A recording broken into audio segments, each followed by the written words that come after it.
Ladies and gentlemen, here it is, the most listened to radio show on the planet. Even the other stations are tuned into. You're listening to Business Talk Radio, where we take business to the next level. Rapping with Dr. Jacalyn connects you with experts from all over the world to help you take charge of your career, your business, and your life. Rap along with us. Visit drjacalyn.com to learn how to become a guest or a sponsor. And now, the doctor is in.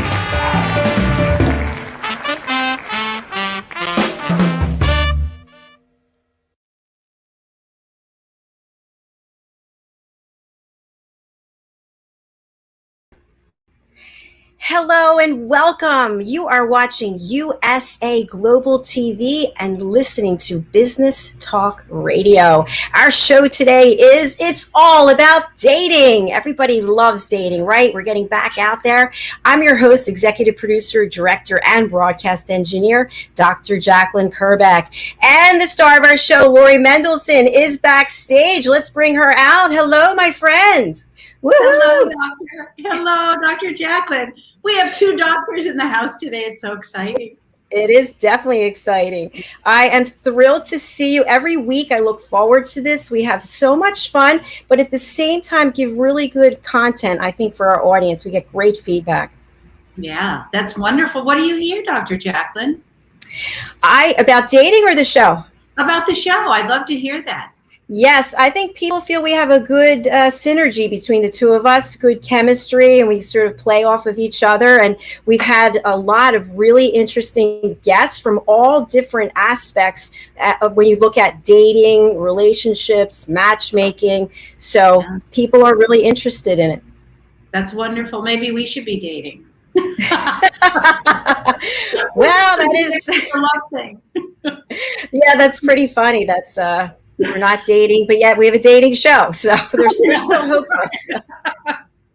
But we do have a fabulous guest today, Dr. Renee, and she's all over Clubhouse. She has a huge following, changing the lives of so many people.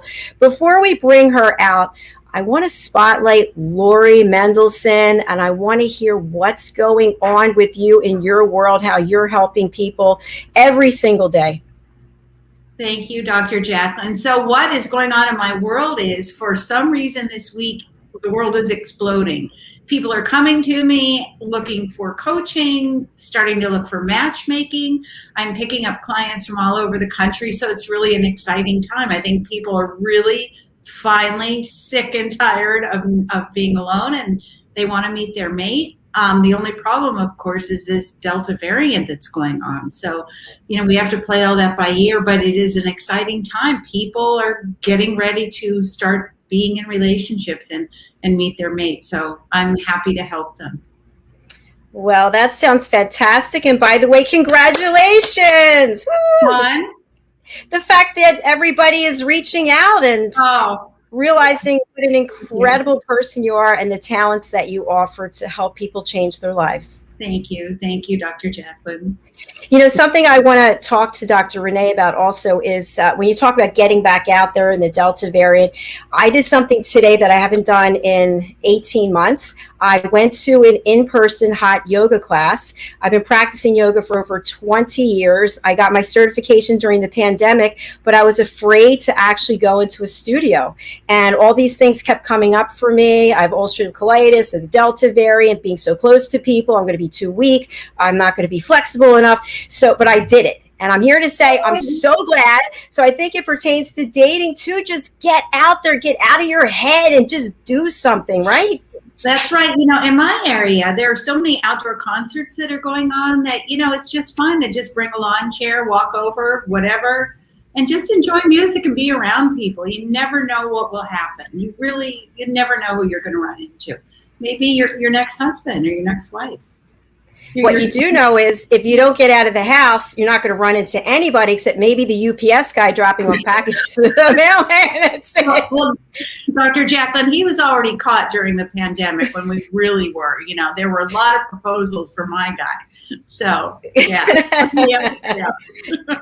Oh, my gosh. Well, this is going to be a fun show. What do you say we bring Dr. Renee out to join us? Let's get Dr. Renee is she's an intuitive psychologist, and she is going to be able to share so many tips with us about relationships, coaching, and dating. Welcome, Dr. Renee. So good to see you. Thank you. I'm so honored to be here. It's nice to see your beautiful faces, and congrats on getting out there with your yoga class. And you're so right. The more we sit in our house, the more we're going to lose ourselves and feel absolutely overwhelmed. So that was kudos to you for getting out there.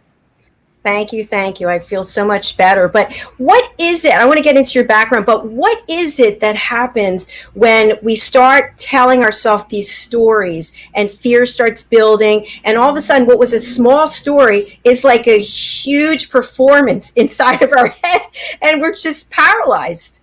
Oh, absolutely. I mean, it's the human nature, right, of self-sabotage. The minute that we're able to move into success or happiness, the inner part of ourselves, known the ego, right, wants to preserve us, wants to protect what used to be. It doesn't want to allow us to grow because it doesn't understand that. Its sole purpose is self-preservation. And that doesn't always mean that that moment of self-preservation is the most advantageous for what we're trying to do. Your ego can be in direct conflict with your goal and what you're trying to achieve, but it can be a valuable part where it can give you those little nudges like, no, maybe not this one, maybe not this way, but it doesn't mean to not at least try, right? And so I think that those things are probably coming up for a lot of people because we've just been so sheltered for so long, and the human spirit really is about trying to keep the status quo, but you're not going to find anybody in status quo. It just doesn't work. So if there's ever a time to step away from the ego, it's absolutely when you're trying to date. So great words of wisdom. I have a question, Dr. Renee. So, there are many times that I will, match with someone on an online dating profile, and we'll have a couple of conversations. And then I get to the point that I just say, I don't really know if they're worth the effort. And I don't know if that's my intuition kicking in, or fear, or my ego, or are you finding that people, because we have been sheltered in place for so long, that people are now seeing that normal as their real normal? And it's a good question. Yeah. Well, it depends. Not the answer that you want to get, right? But it really depends on one's mindset, one's belief set already about their date, about the partner, about dating.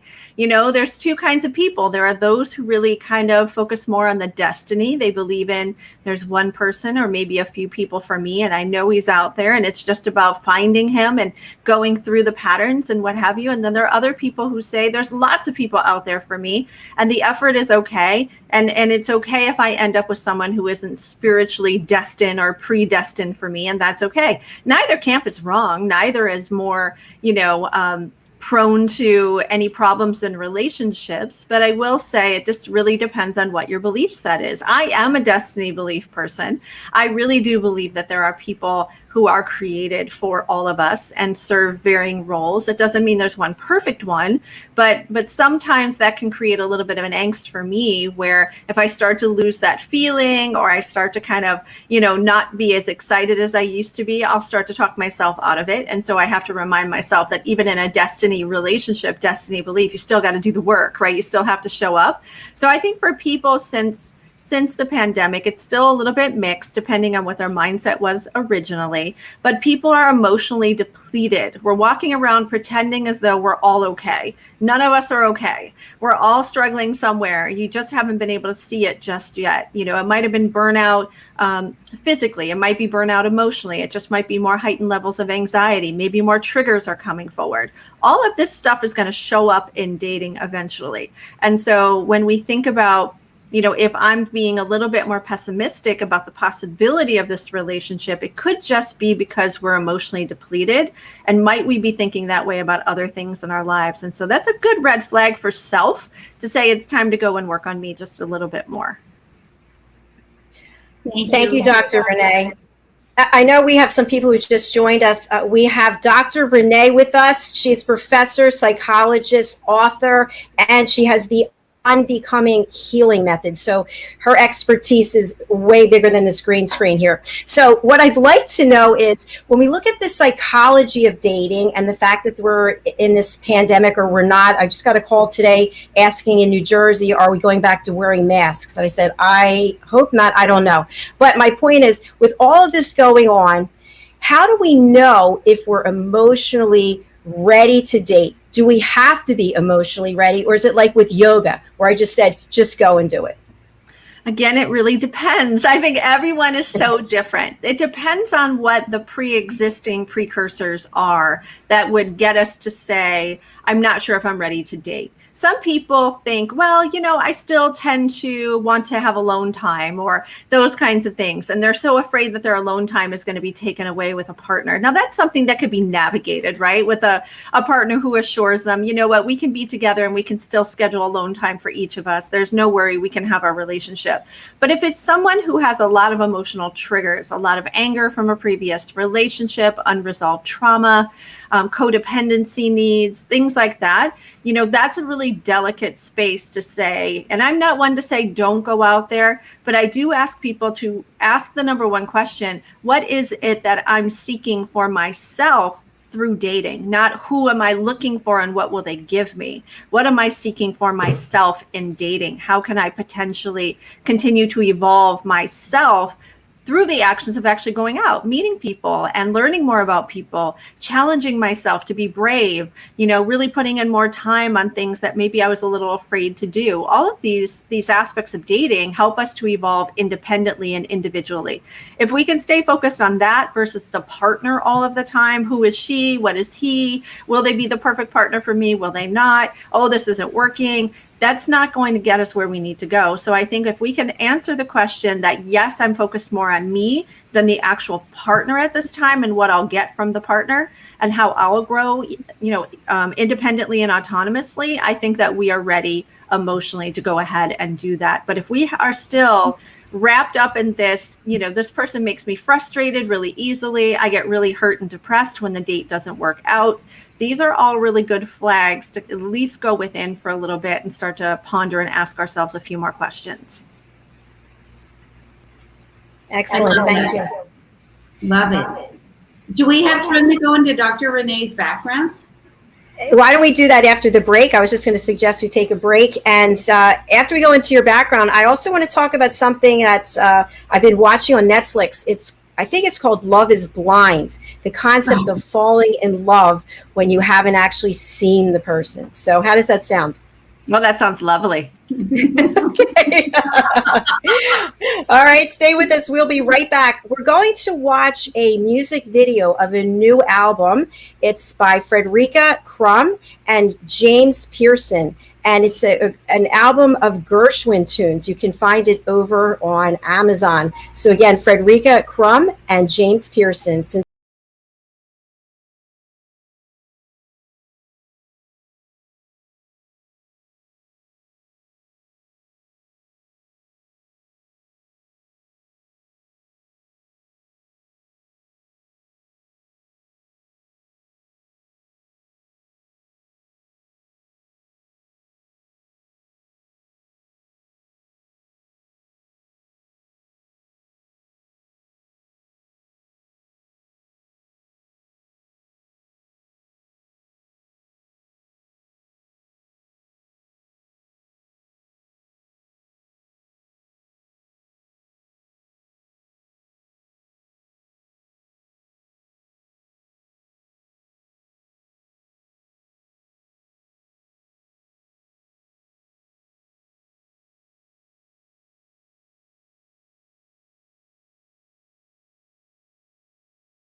You're listening to Business Talk Radio, where we take business to the next level.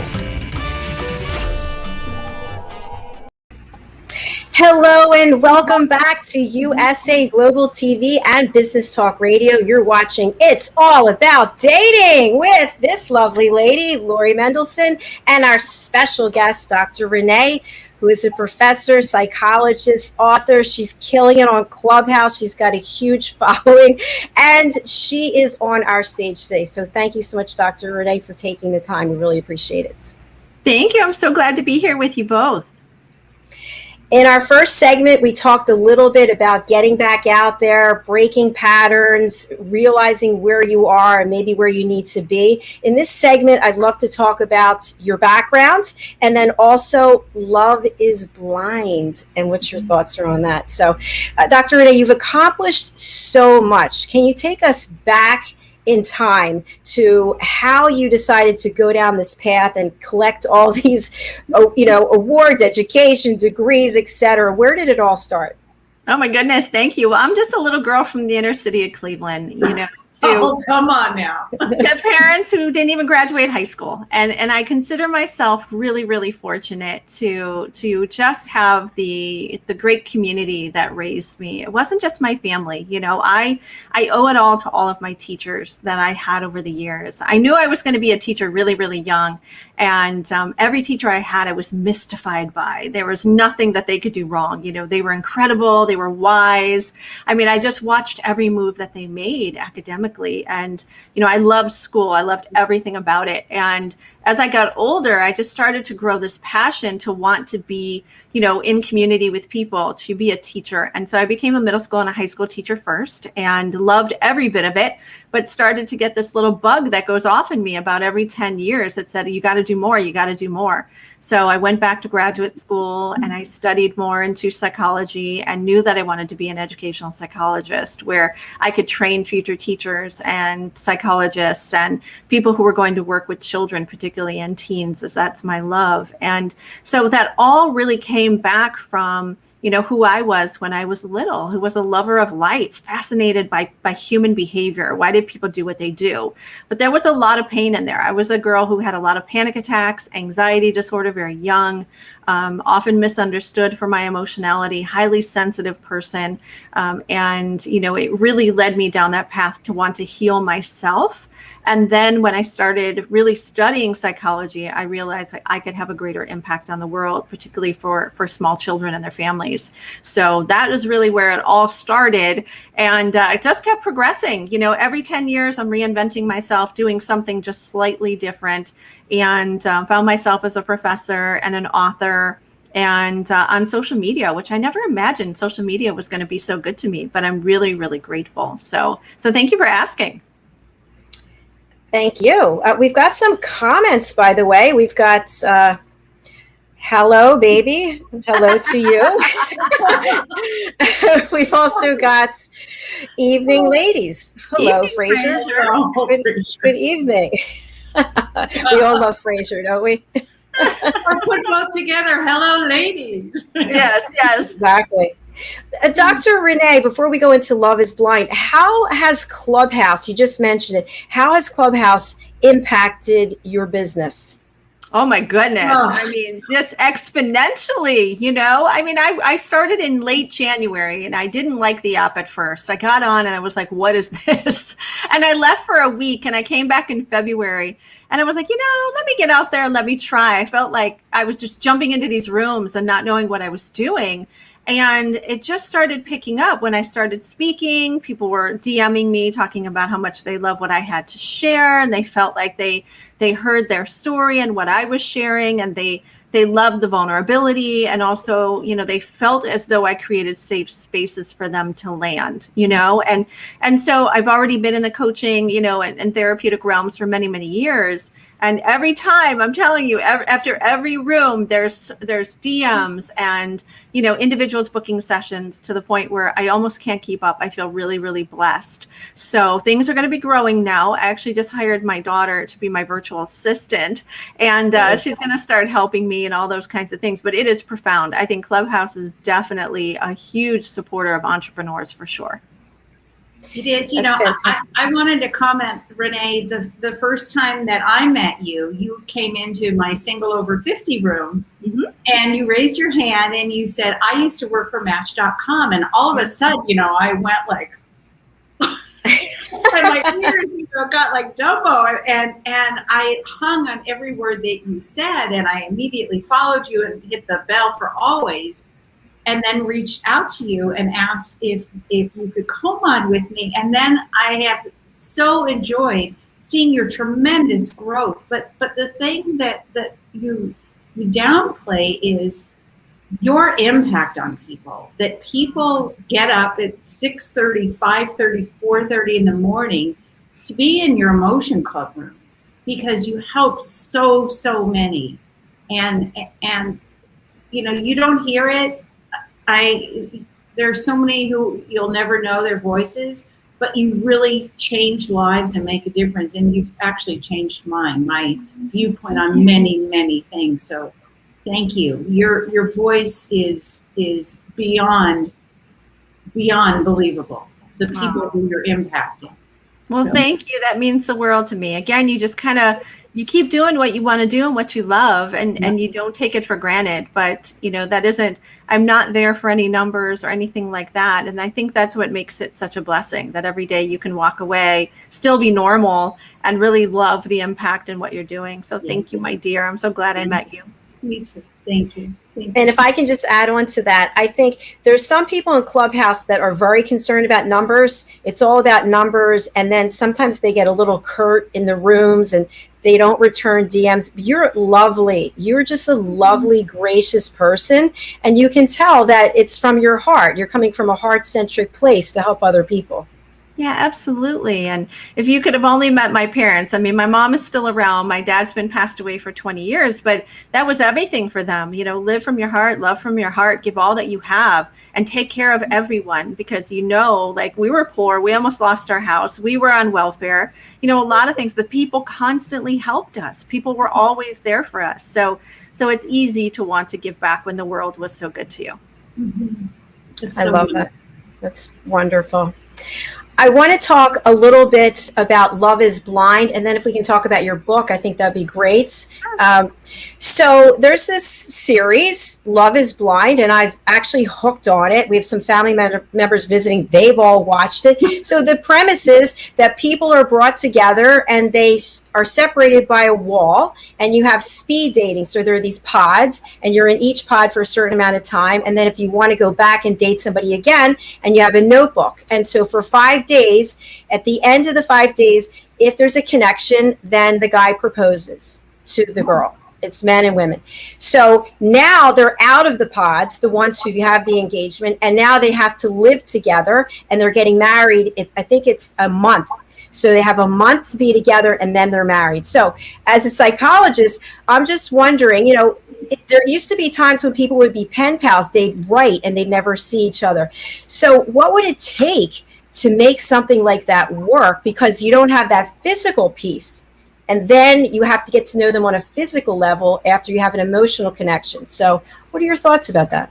Oh my God, I've never seen that series yet, but it sounds absolutely fascinating. And I will say statistically, though, what we know, and I have something flying around my face here. Statistically, what we know is that all these types of shows that have been out there, very few couples actually endure, and so it's unfortunate, but I think that there's the premise of what are people really going into it for? And I'll use an example because I had a friend, well, I still have a friend, but I will say she's no longer single, but who is profoundly visually impaired and just beyond any recognition of physicality. And, she has the most beautiful story of how she found love. And I remember talking to her one day and I'm like, but you can't see. And she says, I can see with my hands. I can hear with, my ears, and I can feel with my heart.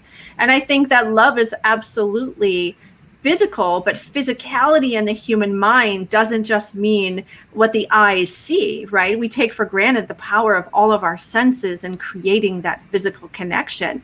Think about for yourself in a relationship where you met someone once and you weren't really all that physically excited, or maybe there was a little bit of chemistry, but not so much. But, there was enough there that you stuck around and you got to know this person. And after date 2 and date 3 or date 4 or date 5, they really started to look a lot more attractive, right? And so there is this thing in the human mind that allows us to change our visual reality based on our inner world. So I totally agree. I think that this is hugely possible. I think it's beautiful to think that people want to step and transcend beyond what we think physicality is. A lot of people say, well, physical chemistry is absolutely vital and important. Absolutely. But how we define physicality is where we're limited and where we have to grow. So I like the premise. I would think that someone would have to be really, really genuine about their intentions in doing something like this.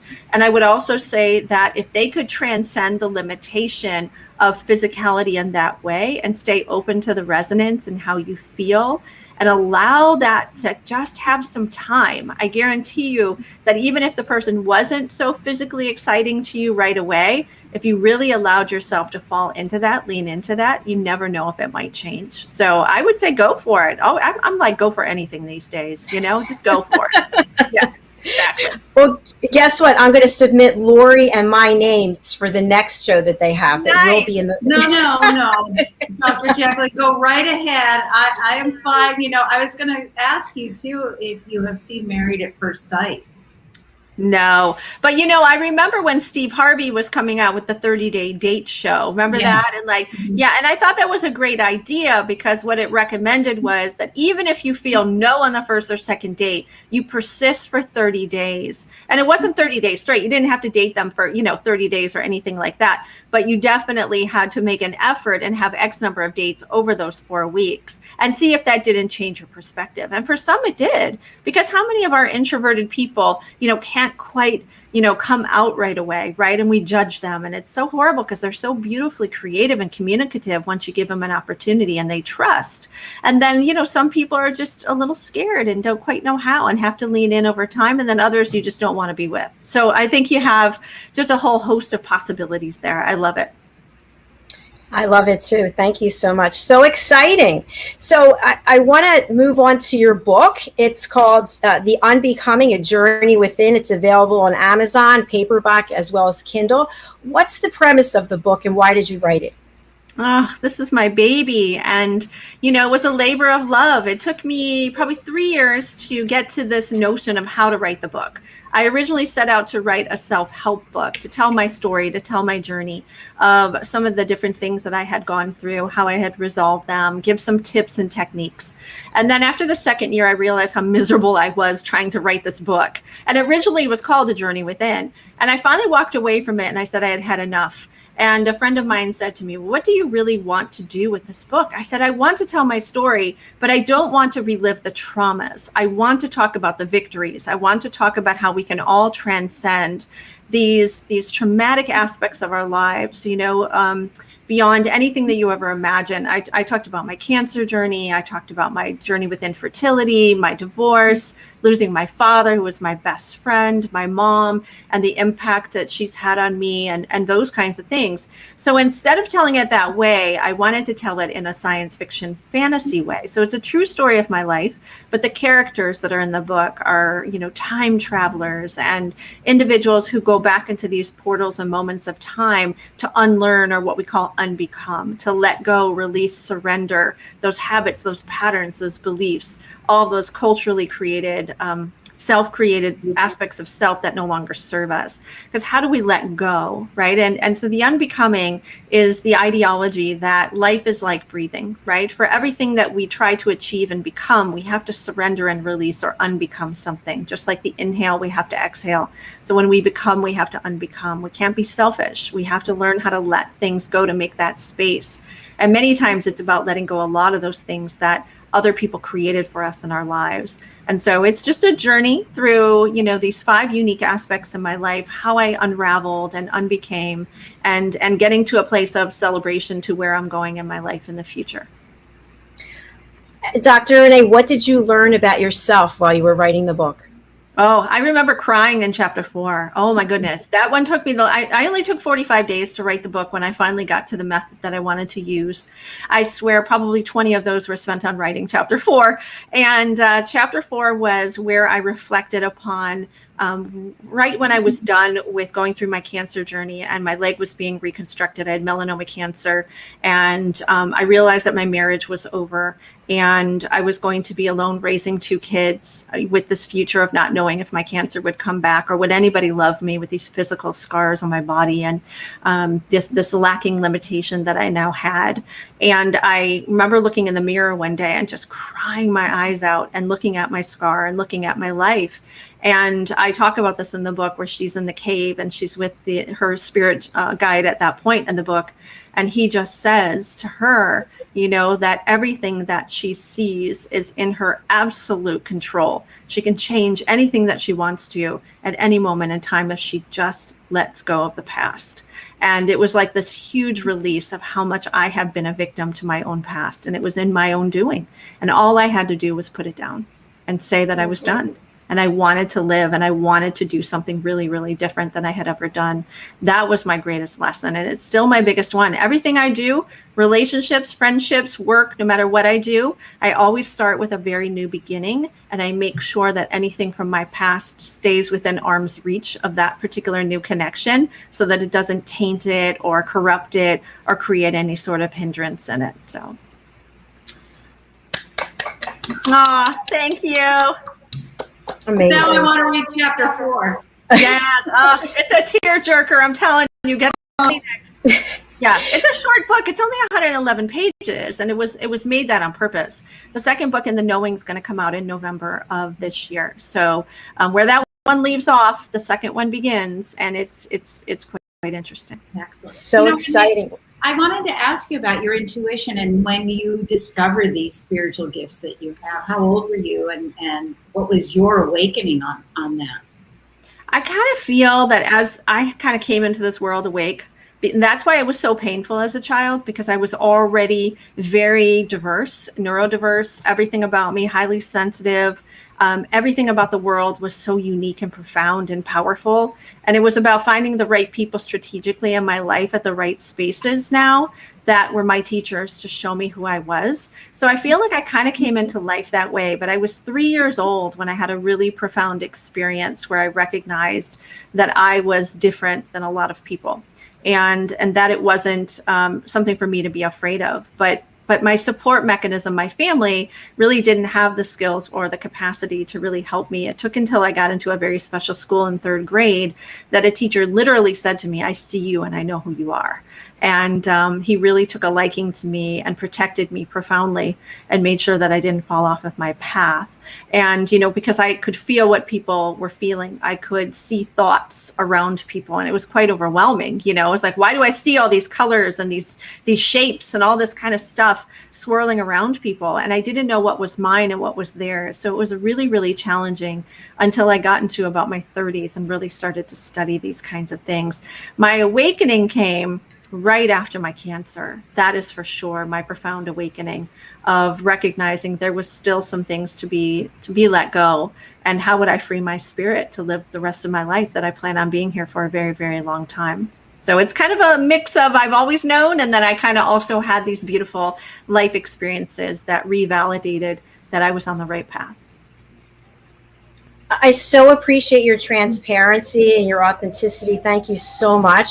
We are going to take a quick break, and I'm wondering when we come back, would you be able to read from your book for us? Sure, absolutely. I'm going to run and get it. Okay. All right, fantastic. We'll be right back. Stay with us here on USA Global TV and Business Talk Radio. We'll be right back. Hey everybody, my name is Ralph Graves Jr. I'm the host of the Ralph Graves Jr. Show, and I want to invite you to pick up my book, Unstoppable. I wrote a book called Unstoppable. It's 7 universal laws that will transform how you pursue and achieve success. The one thing that my 20 years of law enforcement has taught me is that no matter who you are, we are all governed by universal laws, like gravity. But in this book, we're going to talk about laws like the law of forgiveness, laws like the law of control, the law of intelligent practice, the law of expectancy.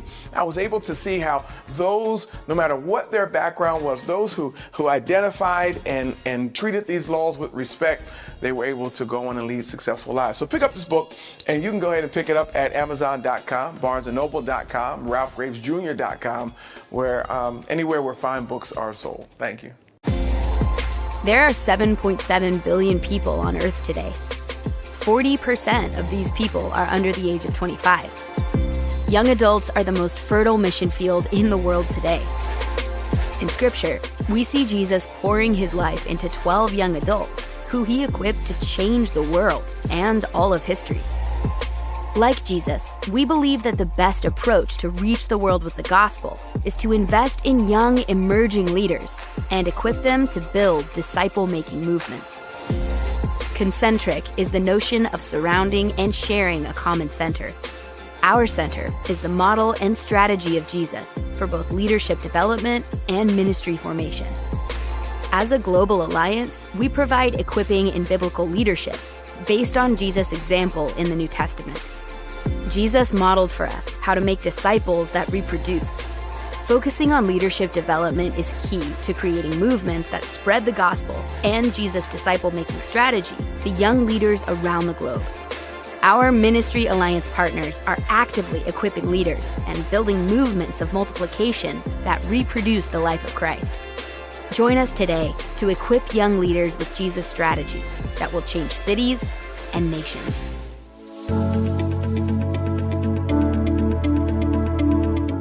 The session that we had with BCAT was really entertaining and enlightening. We were able to put together some very specific steps that we as individuals can take, and it was really fun to all come together and see sort of where we're going as a team and how we can all get there together.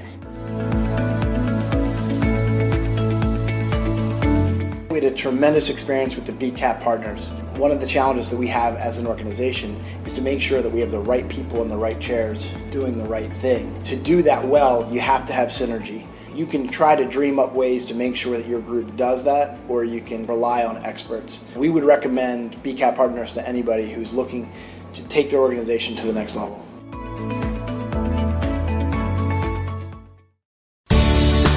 Academy Sedan and Limo is a full-service transportation company serving the Philadelphia metropolitan area with full knowledge of the New York City, Baltimore, and Washington, D.C. areas. We pride ourselves on being the most dependable, conscientious company in the industry. Our always on-time service and dependable pricing make us the company to call for any event or occasion. Our vehicles can accommodate any size party for any occasion. Our vehicles range from four-door sedans to SUVs to minivans to limo buses to full-size tour buses and can accommodate groups of 2 to 100. We offer airport shuttle service or over-the-road service without limitation regarding mileage or time, and no drive is too long or too far. So if you find yourself in need of transportation of any type with any vehicle, give us a call at 610-842-4564 and let us show you what a real transportation company can do for you. Use code ACADEMY2020 to receive 20% off your first 3 rides, including parking and tolls. Ladies and gentlemen, here it is, the most listened to radio show on the planet, and the other stations are tuned in too. You're listening to Business Talk Radio, where we take business to the next level. Hello to everyone watching us on USA Global TV and to everyone listening on Business Talk Radio. You are in for a continued treat as we have Dr. Renee here with us. Lori Mendelsohn and I are just eating her up, everything that she has to offer. She is a professor, psychologist, author. I'm looking at your Clubhouse bio, and I just want to read this. Dr. Renee, an intuitive and educational psychologist, working somewhere between the ancestral realm and the, I'm not even going to say this right, how do you say that? Epigenetics. Epigenetic healing to deconstruct fear, limiting beliefs, and inter and transgenerational wounding. Wow. Woo!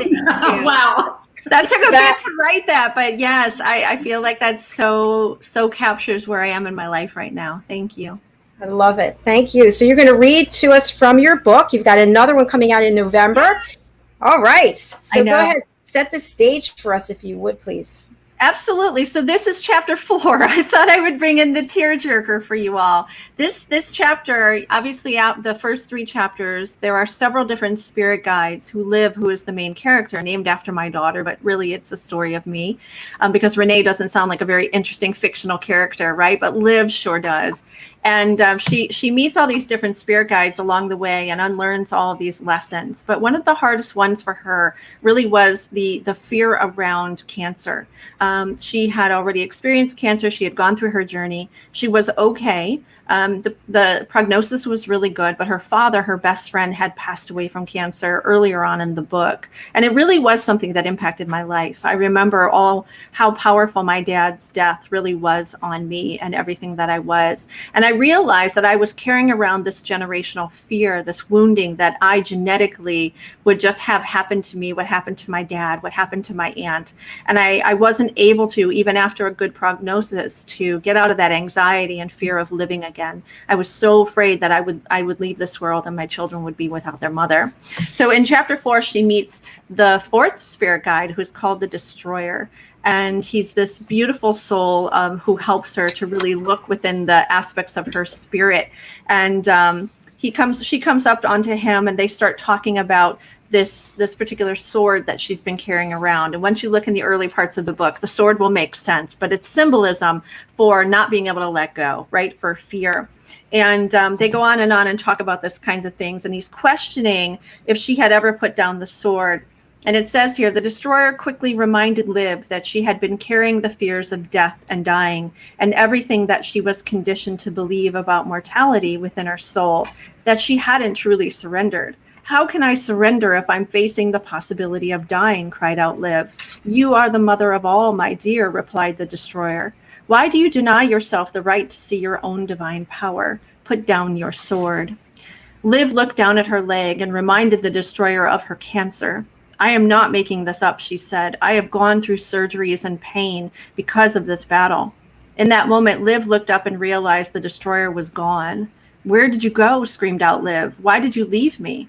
Suddenly, Liv felt a blustery cold breeze blow over her. She knew she wasn't alone. She continued to cry out to the Destroyer, but heard no reply. Instead, she saw an enormous thing flying toward her. Liv swiftly lifted her sword from her waist and ran as fast as she could to find shelter. Liv's heart was pounding, and she was praying that she would fall asleep and awaken somewhere else. However, she remained here, realizing there was something more to this experience. Just as the image reappeared, she noticed the image of all those who had betrayed her, hurt her, abandoned her over the years. All of this appeared on the face of this dragon before her. Liv was flooded with terror and uncertainty. She fell to the ground, having to face all that she thought she had left behind. Why was she having to face these enemies at this point of her journey? And so it goes on and on about how she fights this battle with this image of these elements that come up from her past. As I spoke about before in the interview, I was such a victim to my past. And every time I would look at someone new, the face of someone else who hurt me in the past would come up. The behavior of someone in the past would come up. There was no relationship. And I wish I could go back and apologize to every man that I ever dated in my past, because I honestly, looking back on the growth I've made, and I think this is a big one for all of us who are going into new relationships now, give them their true start, their true beginning. Don't let their beginning be an end from somebody else. And if you can really let that go, you're going to have a really beautiful portal and opening to starting a really great relationship. So thank you for letting me share that. Wow, that was so beautiful. I think I'm in love with you. Sorry. Should we date? I mean, hello. You are just amazing. I could hang out with you here all day. Just incredible. Thank you so much. Dr. Renee, who should reach out to you and how should they contact you? Well, I love everyone. However, in the essence of time and life today as a single mama, I'm a little busy, but I am still accepting new clients. So if anyone is interested in looking into the work that I do, whether long-term coaching or healing modalities, they can reach me at transcendentheart.com. And I know that's up on the screen right there. That's my website, transcendentheart.com. And you can fill in the, tell me a little bit about you page and look over the things that I do. And you can also find me on Clubhouse. My handle is at Dr. Renee, and that is open to anyone who is looking to improve their overall emotional well-being, learn to recreate and connect new relationships with themselves emotionally. So I look forward to hearing from people interested in that. And I love how you have yourself as the emotion doctor. Yes. Over on Clubhouse. I am the resident emotion doctor on Clubhouse. I didn't give myself that title. It was given to me by some very respectable people on the app. And I thought to myself, that's pretty catchy. I'm going to keep it. So we're in the business of trademarking it right now. So hopefully we'll be able to add the TM shortly. Yes. Congratulations. That's outstanding. Well, I hope you'll come back and see us when you're launching your second book, or come to our business show, any of our shows that we have. We'd love to have you back on. Absolutely. Thank you so much. This has been so much fun. And I love you, Lori. Love you more. Thank you, Dr. Renee. It was great seeing you. Thank you. Bye. Bye-bye. Bye. Oh, my goodness. Oh, amazing. Oh, what a gift she is. She is a bright star. She's an angel, that woman. She definitely is. And we were so lucky to have her here today. I really appreciate it. And some people just joined us and they missed the whole show. You've got to go over to our YouTube channel, USA Global TV, and you can watch the show there, or any of our social media posts, or listen in on Business Talk Radio. Lori, I'm going to spotlight you. I know what you're going to say, but who should reach out to you, and how can they reach you? Well, they can reach me at smartfunnysingle.com. Anyone who is looking to date, get a updated dating app profile, or be match made, those are the people who need to contact me. If you're ready to find love, I would love to assist you and walk the path with you. So that's how you find me. All right. Thank you. Forgot. Also on Clubhouse at Matchmaker Lori, and on Instagram at Smart Funny Single. So I'm on a lot of Dr. Renee's shows too. So in the Emotion Club. Smart Funny Single. I like it. All right, my dear, I will let you go as we have another show coming up right after this. It was great seeing you. Thank you so much. My pleasure. See you next Thursday again. Have a good week. See you next. Thanks, you too. Bye-bye. Bye-bye.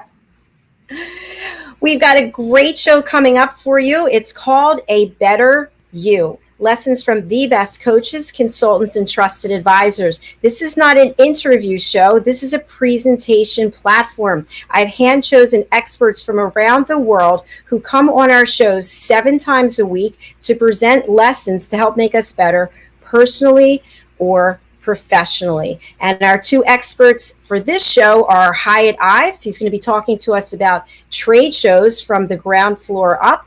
And also Mariska Dupree joining us from New Zealand. She's going to talk to us about mindset. So stay tuned. That's coming up in 10 minutes. I will be right back. I do appreciate you being here. Thank you, Dr. Renee. So nice having you here. And good luck with your book. Hopefully we'll see you back before then. Thank you again, guys. See you soon.